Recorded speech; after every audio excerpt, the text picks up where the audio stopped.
we've got two types of replacements. We've got partial replacements and total replacements. And the way you want to think about this is the knee joint has three different compartments. That's what we call it. We call it your inner compartment, which is on the inside of your knee, your medial compartment, your outside or your lateral compartment, and then your patellofemoral or your kneecap compartment.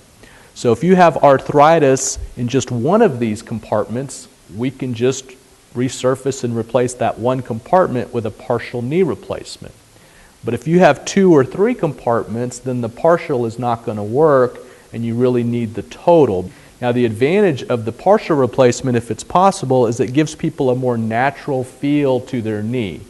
It allows people to get back to a slightly higher level of activity.